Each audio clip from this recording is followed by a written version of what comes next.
fique vigiando e fortaleça o restante que está para morrer, porque verifiquei que as tuas obras, ou as obras que você realiza, não são íntegras na presença do meu Deus. Lembre-se, pois, do que você recebeu e ouviu, guarda e arrepende-se. Se você não vigiar, virei como um ladrão, e você de modo nenhum saberá que hora virei contra você. Mas você tem aí em Sardes umas poucas pessoas que não contaminaram suas vestes. Elas andarão comigo, vestidas de branco, pois são dignas. Ao vencedor será assim vestido de branco, e de modo nenhum apagarei o seu nome do livro da vida. Pelo contrário, confessarei o seu nome diante do meu Pai e diante dos anjos. Quem tem ouvidos, ouça o que o Espírito diz às igrejas. Quero hoje tratar com vocês um tema importante para a igreja brasileira, um tema importante para a igreja mundial. E quando você olha para o texto desse texto que nós acabamos de ler, tem tudo a ver. Fala sobre um sepultamento ou um avivamento. Nós estamos vivendo ou um avivamento ou um sepultamento, e é isso que nós precisamos entender. Antes de entrar na palavra que eu quero compartilhar com os irmãos, eu gostaria de trazer um pouco da história de Sardes. A história de Sardes tem muito a ver com a história da sua igreja. A história de Sardes tem muito a ver com o que está acontecendo com a igreja. Sardes, capital da Lídia, hoje chamada de Vila Turca, ela era a capital da Lídia no 7º século e viveu seu auge no tempo do rei Creso. E é uma das cidades mais grandes da sua época, uma das mais famosas da sua época, situada no alto da colina. Ela era uma cidade muralhada por todos os lados, cercada por grandes precipícios, por desfiladeiros, e ela se tornou uma cidade então intransponível, uma cidade que não era fácil de se invadir, uma cidade que parecia invencível, cercada pelos seus grandes rochedos íngremes e seus precipícios. Ela trazia aos seus moradores, aos seus soldados, aos seus governantes, um ar de invencível, uma cidade que talvez nunca fosse tomada. E de fato, durante muitos anos ela nunca perdeu, aliás, durante toda a sua história, ela nunca perdeu um confronto que fosse um ataque direto para ela. Mas ela, por isso, ela se tornou uma cidade orgulhosa, uma cidade que vivia do seu orgulho, mas que no ano 529 a.C., a cidade que então era orgulhosa, que se achava intransponível, cai nas mãos do rei Ciro, quando este cercou a cidade por 14 dias, e esses 14 dias ele conseguiu invadir a cidade por uma brecha, por um buraco no muro, por um buraco, numa falha onde os seus moradores não prestaram atenção. Enquanto eles dormiam tranquilamente, a cidade foi invadida. Isso vai fazer muito sentido daqui a pouquinho, quando nós vamos tratar dos pontos que nós vamos tratar. Mas, mais adiante, mais tarde, em 218, a mesma cidade foi invadida por Antíoco Epifânio, da mesma forma, pelo mesmo lugar e pelos mesmos problemas, pela falta de atenção daquele povo. E a cidade, então, ela vai ser reconstruída por Alexandre Magno, ou Alexandre o Grande, e vai ser dedicada à deusa Cibele, dedicada como a deusa grega Artemis, que era a deusa que poderia ressuscitar mortos. Segundo as pessoas, ela era a deusa que ressuscitava mortos. E a igreja de Sardes estava morta. Mas a igreja de Sardes não poderia ser ressuscitada por Artemis. Ela só poderia ser ressuscitada por Cristo. Porque é só Cristo que ressuscita a sua igreja. Não existe deuses, não existe santos, é só Jesus que ressuscita a sua igreja. É só Jesus que pode trazer de volta a espiritualidade, ou a vida espiritual da sua igreja. E essa igreja, ela foi reconstruída no ano 17 por Tibério César, depois de um grande terremoto que abalou as estruturas daquela cidade, quase levando à ruína. Aquela cidade quase se extinguiu, mas ela é reconstruída por Tibério César. E nessa época, essa igreja então passou a ser conhecida pela sua grande imoralidade e a sua decadência moral. E quando João escreve essa carta, essa cidade está desse jeito, uma cidade degenerada, uma cidade que perdeu a sua glória, é uma cidade desacreditada, e agora uma cidade que não tem princípios. E o contexto dessa história é que nesse contexto que João escreve essa carta, a cidade de Sardes, embora se tivesse uma poderosa comunidade cristã, que tinha um grande nome, que tinha uma grande fama, mas não tinha vida. A igreja de Sardes tinha uma boa performance, mas não tinha integridade. Ela tinha o nome de estar viva, mas estava morta. Ela tinha grandes obras, ela tinha muitas obras. Né? A igreja de Sardes, ela não era uma igreja que era criticada por falta de obras. Ela tinha muitas obras, mas faltava dignidade. E Jesus envia essa carta por causa da necessidade urgente que essa igreja tinha de um avivamento. Uma igreja morta que precisava de um avivamento. A igreja estava fria espiritualmente. Ela sofria de uma frieza espiritual sem precedentes. Não havia antes nada que pudesse ter se baseado ou parecido com aquilo que estava acontecendo.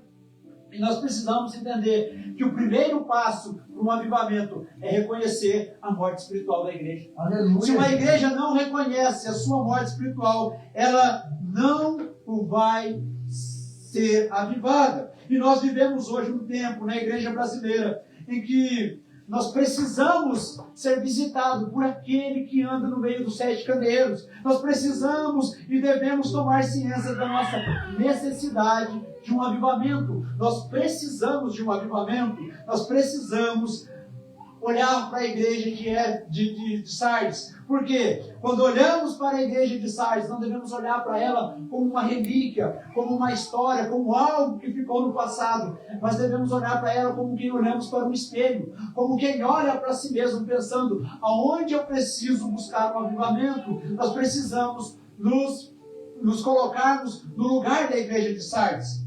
Porque, irmãos, como disse uma história de um certo pastor, de uma certa igreja, que ele percebendo a frieza dos irmãos da igreja, ele então parou o culto no domingo e disse para os irmãos, olha, a semana que vem eu vou fazer desta igreja o sepultamento da congregação. Eu vou sepultar essa congregação, está morta.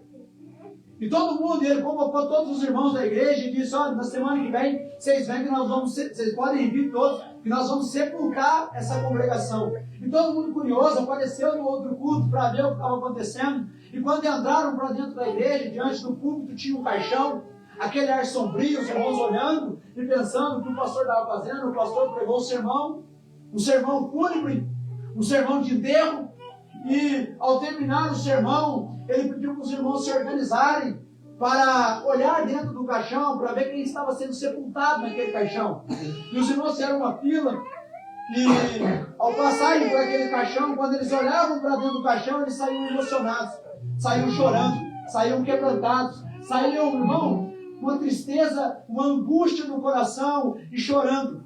Porque quando eles colocavam os seus olhos lá dentro do caixão não tinha um corpo como se esperasse que tivesse, mas tinha um espelho. E quando todo mundo olhava lá dentro, ao olhar quem estava sendo sepultado, eles olhavam para si mesmos. Papai. É para isso que a igreja de Sardes serve, irmão. Para que quando nós olhamos para essa igreja morta, nós possamos olhar para nós. E é sobre isso que nós vamos falar nesta noite. Eu quero dividir a nossa mensagem em 3 pontos principais. Primeiro, eu quero falar sobre a necessidade de um avivamento. Segundo, eu quero falar quais são as ações, quais são as nossas atividades que nós precisamos fazer para um avivamento. O que fazer com o avivamento? Terceiro e último lugar, eu quero falar sobre o agente do avivamento. Eu quero concluir a nossa mensagem falando quais são as bênçãos de um avivamento. Amém? Qual a necessidade de um avivamento? Quando nós percebemos que a igreja precisa de um avivamento, quando nós olhamos para uma igreja e percebemos que ela necessita de um reavivamento. Primeiro, uma igreja necessita de um reavivamento quando há crentes que só têm o seu nome no rol da igreja, mas não têm uma vida espiritual viva. Eles estão mortos espiritualmente. No versículo 1 ele diz ao anjo da igreja de Sardes, estas coisas diz aquele que tem os 7 Espíritos de Deus, conheço suas obras que você realiza. Você tem fama de estar viva, mas está morta. A igreja de Sardes era uma igreja que tinha aparência. A igreja de Sardes era uma igreja que trabalhava. Era uma igreja que ninguém condenaria ela pela sua falta de desempenho. Mas era uma igreja que estava morta. A igreja de Sardes, ela vem com esse confronto bombástico de Jesus, talvez mais bombástico do que aquele terremoto que abalou ela no ano 17, porque agora ela se vê numa condição de morta. A igreja tinha nome, a igreja tinha fama, a igreja tinha talvez uma membresia notável, talvez uma igreja cheia, talvez uma igreja com muitos membros, mas era morta, era uma igreja cheia de pessoas mortas. Era uma igreja que não tinha nenhum tipo de ataque, irmão. Como as outras igrejas, ela não tinha os nicolaítas, ela não tinha os balaítas, ela não tinha a doutrina de Balaão, ela não tinha Jezabel incomodando, não havia heresias naquela igreja, não havia falsos profetas naquela igreja, mas não havia vida naquela igreja. Não havia, como disse William Barclay, ele diz que Sardes não era molestada por ataques externos, pois quando uma igreja perde a sua vitalidade espiritual, já não vale a pena atacá-la. A igreja não era atacada de fora para dentro, ela era atacada de dentro para fora. Ela não morria de fora para dentro. Não era a perseguição que estava acabando com a igreja, era a morte espiritual. E Adolf Paul disse que onde reina a morte pelo pecado, não a morte pelo martírio. Uma igreja que está morta, ela não dá a sua vida por Cristo. Ela não entrega a sua vida por Cristo. E essa igreja tinha em seu rol talvez muitos membros, muitas pessoas que não eram convertidas, não tinham a sua vida em Cristo. Irmãos, não nos enganemos com a igreja de Sardes. Sardes é uma igreja de aparência, e talvez nós podemos estar vivendo de aparência, que estamos vivos, mas estamos mortos. Então a primeira necessidade, ou a primeira marca que nós necessitamos de um avivamento, é quando nós temos uma igreja cheia de membros mortos. Segundo lugar, o reavivamento é necessário quando há na igreja crentes com já adiantado estado de enfermidade. Ele diz: fique vigiando e fortaleça o restante que estava para morrer. Irmãos, o mundanismo, as doutrinas do mundo, o liberalismo adoece a igreja. A falta de doutrina, a falta da palavra de Deus adoece a igreja. Talvez aqueles crentes, por causa de estarem mais no mundo do que na igreja, eles estavam moribundos, eles estavam na UTI espiritual, eles estavam à beira de uma morte espiritual. O pecado, irmãos, leva a igreja à morte. O pecado, a falta da presença de Deus no meio do seu povo, leva uma igreja à morte. Aleluia, verdade. Quando a igreja morre espiritualmente, ela não tem forças para se levantar. Quando uma igreja morre espiritualmente, ela precisa olhar e perceber que ela precisa olhar para aqueles que ainda têm vida lá dentro. Sabe por quê, irmãos? Porque o mundanismo, ele entra na igreja e ele coloca no começo as dúvidas. Será que é? Será que eu faço? Será que é Deus mesmo? Será que eu devo ir? Será que é de Deus?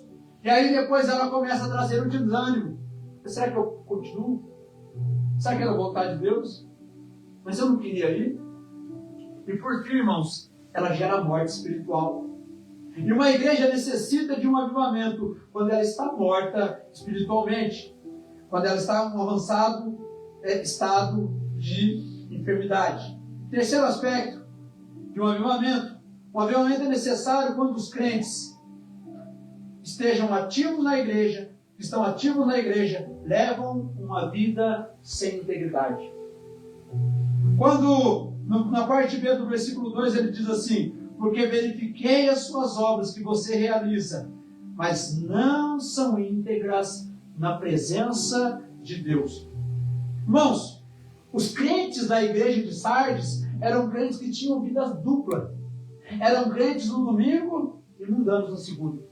Eles falavam do amor de Deus dentro da igreja, mas fora não faziam nada daquilo, ou seja, faziam as obras de Deus apenas para serem vistos dentro da igreja. Adoravam a Deus com os lábios, como disse o profeta Isaías, mas o coração estava longe de Deus. Uma igreja precisa não só de membros ativos, ela precisa de membros que tenham um compromisso com a palavra de Deus. O trabalho não visava a presença de Deus, a glória de Deus, mas a sua autopromoção. Os cultos eram solenes. Havia uma grande solenidade nos cultos. Os corais eram bem arrumados, a palavra era bem falada, mas não havia vida, porque eles estavam mortos. Irmãos, os cultos eram cultos bonitos, mas marcados pelo pecado dos seus membros. Eram hipócritas, pois davam esmola, jejuavam, oravam, entregavam dízimo, não com a intenção de adorar a Deus, mas por intenção de, como disse Jesus, serem vistos pelos homens.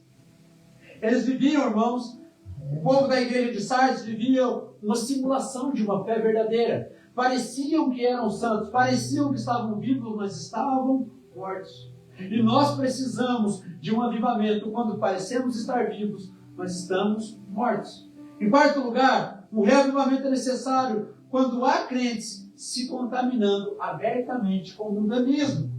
Verso 4. Mas você tem aí em Sardes umas poucas pessoas que não contaminaram suas vestes, e elas andarão comigo, vestidas de branco, pois são dignas. A causa da morte dessa igreja não eram as heresias, não eram as perseguições, não era a falta de pastorado, era o mundanismo. O mundanismo contamina as vestes do crente. E veste aqui tem muito a ver com a sua posição diante de Deus. E a maioria dos crentes estavam com as suas vestiduras, as suas vestes contaminadas. Uma clara referência ao pecado, uma clara referência a uma vida não santa. Desde que você preste atenção, desde sempre, veste na Bíblia, desde Gênesis e Apocalipse, tem a ver com a condição do homem diante de Deus. E a maioria dos crentes dessa igreja estavam em pecado e corrupção. Ele diz, alguns poucos. Talvez a igreja fosse lotada de gente, mas poucos eram fiéis ao ministério, poucos eram fiéis à presença de Deus. Eles tinham uma aparência piedosa, eles tinham uma forma piedosa, mas por trás dessa máscara havia uma vida imoral, havia uma vida sem uma moralidade frouxa, havia um mundanismo que estava dominando aquela igreja. Como disse John Stott, no seu comentário sobre Apocalipse, ele diz, os habitantes de Sardes, no decorrer dos anos, tinham adquirido uma reputação respaldada na conduta frouxa e imoral, até mesmo uma conduta licenciosa. Ou seja, a igreja de Sardes, ela tinha umas poucas pessoas que estavam comprometidas. Umas poucas pessoas, talvez a igreja fosse cheia, mas não tinha muita gente que estava comprometida com a obra. Não tinha muita gente que queria fazer a obra. Não tinha muita gente que olhava para Deus e dizia, ei, Senhor, eis-me aqui, envia-me a mim. Mas como nós podemos resolver o problema da morte espiritual? Como nós podemos trazer o avivamento para a igreja? Como se aviva uma igreja? Quais são os imperativos ou as ações para que nós possamos fazer uma chegada do avivamento? Jesus aqui aponta pelo menos 3 imperativos ou 3 ações para o reavivamento. O primeiro está lá no versículo 3, que é uma volta urgente à palavra de Deus. Ele diz, lembre-se, pois, do que você recebeu e do que você ouviu. Guarde-o e arrepende-se. Se não, vigiar, virei como um ladrão e você de modo nenhum saberá em que hora virei sobre você. A primeira coisa que nós devemos fazer é lembrar, é voltar. Mas a pergunta é, voltar ao quê? Lembrar do quê? O que Jesus está pedindo para aquela igreja? Ele está pedindo para aquela igreja lembrar da palavra de Deus. Voltar-se para a palavra de Deus. Essa igreja, a igreja de Sardes, havia se afastado da pureza da palavra de Deus. A igreja de Sardes não era uma igreja ortodoxa, mas faltava a palavra de Deus. Mas Jesus chama esta igreja de volta, pois um avivamento é o resultado da lembrança de onde se caiu e voltando ao lugar de onde se caiu, voltando ao primeiro amor. Jesus chama eles a amarem a palavra de Deus. Foi dito aqui nesta noite: pregue a palavra, quer seja oportuno, quer seja não, corrija, redarga, ensina com toda a perseverança. É assim que a igreja vai ser transformada. Uma igreja só experimentará o avivamento quando ela retornar à palavra de Deus. Uma igreja só vive o avivamento se ela tem fome da palavra de Deus. Se a palavra de Deus é o centro da adoração, o primeiro sinal de um avivamento é quando o povo de Deus se volta para a palavra de Deus. Se o povo se volta para a palavra de Deus, o avivamento de Deus vem quando a igreja decide olhar para a palavra de Deus, desejo da palavra de Deus, começar a estudar a palavra de Deus, e perde aquela negligência da palavra, o avivamento vem. E o primeiro passo para um avivamento, então, é o retorno à palavra de Deus.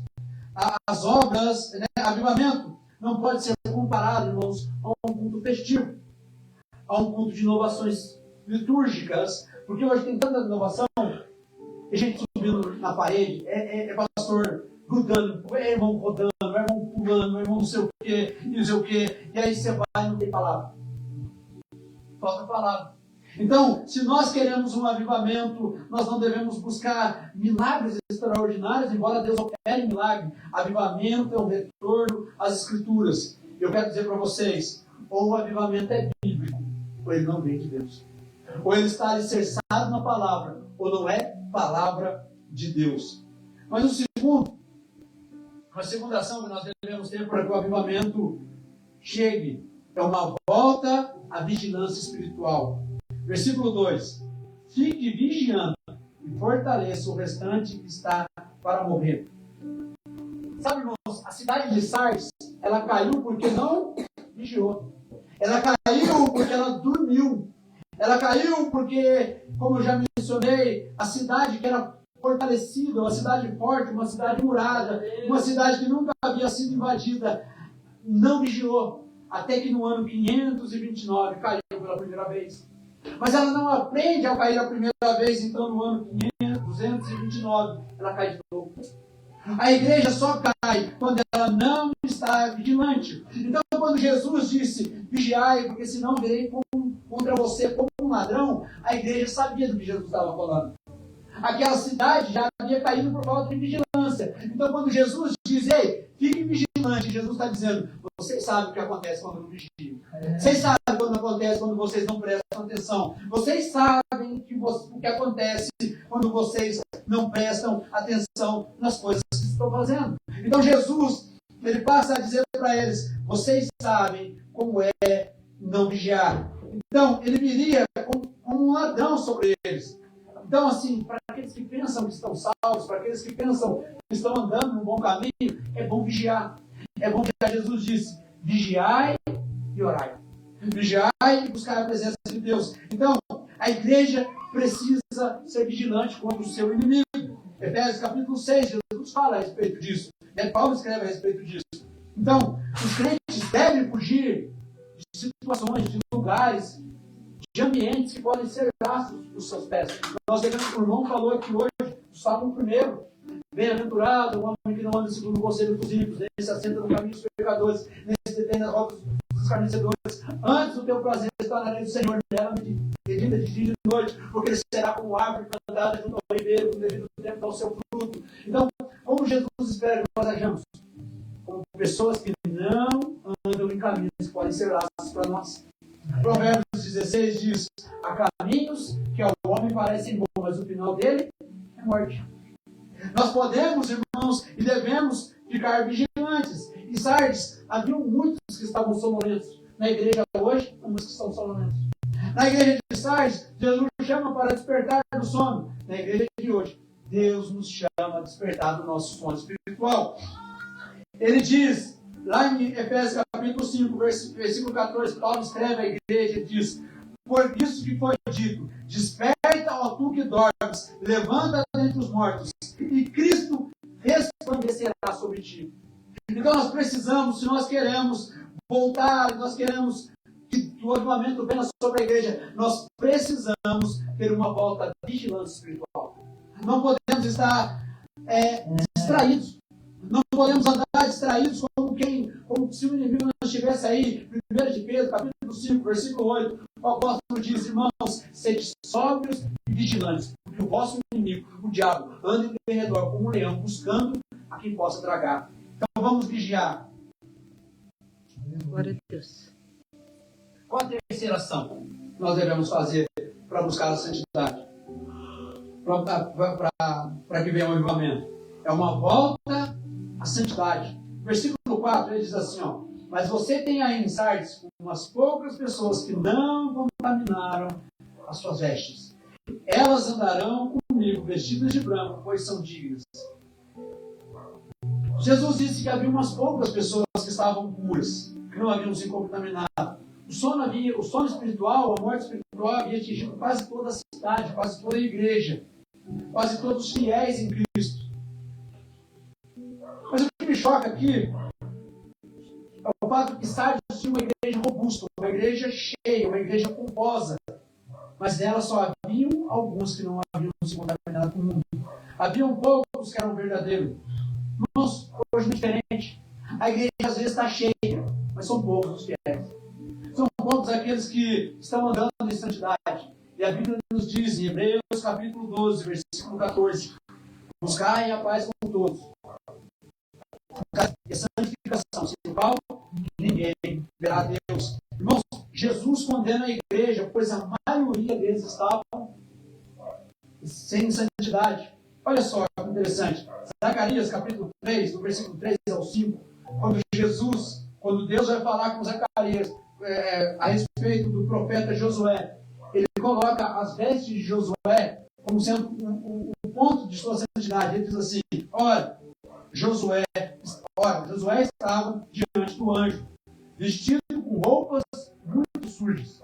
O anjo tomou a palavra e disse ao que estava diante dele: tira suas roupas sujas, tira a roupa suja que ele está usando. E a Josué lhe disse: eis que tirei de você a sua iniquidade, e agora vestirei com roupas finas. Então eu disse: ponha um turbante limpo na cabeça dele.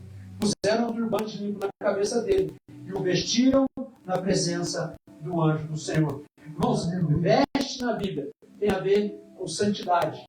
Vestes limpas na Bíblia tem a ver com santidade. Quando Jesus diz à igreja: ei, eu quero que vocês não contaminem as suas vestes, ele está dizendo: eu quero uma igreja santa, pura, sem mácula, uma igreja que não prega com o pecado, uma igreja que não busca o pecado, uma igreja que não vive em pecado. Mas como nós podemos buscar isso? Como devemos buscar isso? Qual é o agente do avivamento? Quem pode trazer o avivamento para a igreja? Porque nós podemos buscar o avivamento, mas nós não podemos gerar o avivamento. O avivamento não vem por mãos dos homens. O avivamento não é obra humana. O avivamento é obra de Deus. Aleluia. É Deus quem manda o avivamento. Nós buscamos o avivamento, mas quem manda o avivamento é Deus. Jesus, então, é o agente desse avivamento. E ele pode trazer o avivamento da igreja por 3 motivos. Em primeiro, porque ele conhece o estado espiritual da igreja. Ele que anda no meio da igreja. Ele é o dono da igreja. Ele conhece a igreja. Então ele diz o seguinte ao anjo da igreja: ele diz: estas coisas diz aquele que tem os 7 Espíritos de Deus e as 7 estrelas. Conheço as tuas obras que você realiza. Ele conhece as nossas obras. Ele conhece o nosso coração. Deus sonda o coração. Deus conhece o coração. Jesus conhece, o primeiro ponto é que Jesus conhece as obras da sua igreja. É Ele quem conhece o nosso passado, o nosso presente, o nosso futuro, os nossos atos, as nossas motivações, o nosso coração está diante dele. Nada está oculto diante dos olhos de Deus. Ele conhece, ele anda pelo meio, ele vê, por exemplo, na igreja de Esmirna, que ela é pobre aos olhos dos homens, mas sim aos olhos de Deus. Ele vê na igreja mundana de Pérgamo que ainda havia um remanescente adolescente fiel. Ele vê na igreja ortodoxa de Éfeso o abandono do primeiro amor. Ele vê na igreja de Sardes, que era uma igreja de boa reputação, que estava viva, mas está morta. Ele vê na igreja de Filadélfia que ela tem uma grande força e por isso tem à sua frente uma porta aberta. Ele vê na igreja de Laodiceia que se achava rica e abastada, mas que na verdade era cega, pobre e nua. Só Jesus sabe como nós estamos. Só Jesus conhece o coração da igreja. Só Jesus pode trazer o avivamento, porque é Ele que conhece a igreja dele. E sabe o que é interessante? É que esse estribilho, ou essa frase, eu conheço, está em todas as cartas. Ele diz, eu conheço. Ele está andando por meio da igreja e olhando para cada um de nós nessa noite, dizendo, eu conheço a tua obra. Eu conheço a tua obra. Eu conheço a tua obra. Quando Deus está andando no meio da igreja, Ele diz, claro, eu conheço as tuas obras. Aquilo que você fez, que a sua esposa não sabe, que seus filhos não sabem, que o seu pastor não sabe, Ele diz, eu conheço as tuas obras. Papai. Aquilo que você pensou lá no íntimo do seu coração, talvez você diga, ninguém vai ficar sabendo. Ele diz, eu conheço. Ele anda no meio da igreja. E é por isso que ele pode trazer o avivamento na igreja. Segundo ponto, é que só Jesus pode trazer o avivamento na igreja, porque Ele é o dono da igreja. O texto diz que estas coisas diz aquele que tem. Jesus é o dono da igreja. Ele é o dono da igreja. As 7 igrejas as 7 estrelas são 7 anjos. E os 7 candelabros são as 7 igrejas. E as 7 igrejas estão na mão de Jesus. A igreja não está na mão dos homens. A igreja não é comandada por homens. A igreja é de Jesus. A igreja está sob os comandos de Jesus. A igreja pertence a Ele. E só Ele tem o poder de trazer o avivamento sobre a igreja. Não existe nenhum outro. Não tem outro que possa trazer um avivamento para a igreja. É só Ele. E Ele disse que contra essa igreja as portas do inferno não prevalecerão. Glória a Deus.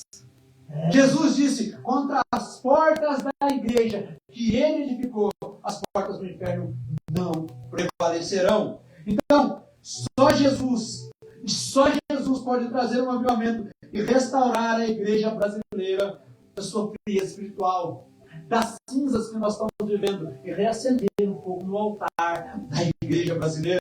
Irmãos, a igreja não é do pastor, a igreja não é do presidente, a igreja não é dos membros, a igreja é de Cristo. E é Ele quem pode trazer o avivamento sobre a igreja. E Ele está dizendo, se nós buscarmos, Ele diz, eu ouvirei dos céus, sararei a tua terra, perdoarei os seus pecados e trarei sobre vocês um avivamento.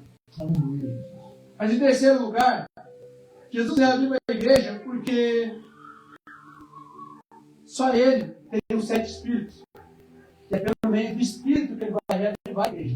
Ele diz o seguinte, ao anjo da igreja de Éfeso, ele escreve estas coisas, aquele que tem os 7 espíritos de Deus e as 7 estrelas. Conheço as suas obras, sei que tem fama de estar vivo, mas está morto. Jesus é o único que pode oferecer à igreja a plenitude do Espírito. Nós podemos oferecer, irmãos, talvez como Nadab e Abiú, fogo estranho diante do Senhor.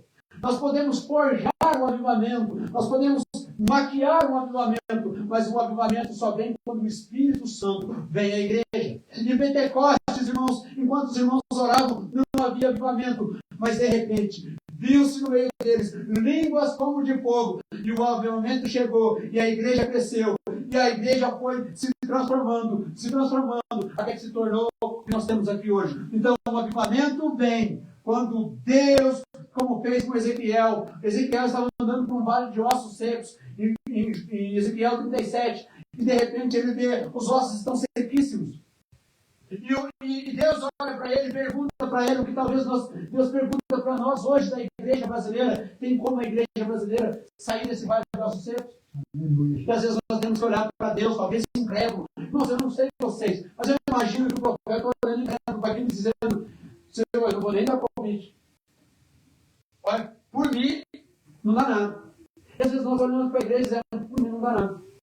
Mas Deus está dizendo: ei, profetiza sobre o vale de ossos secos.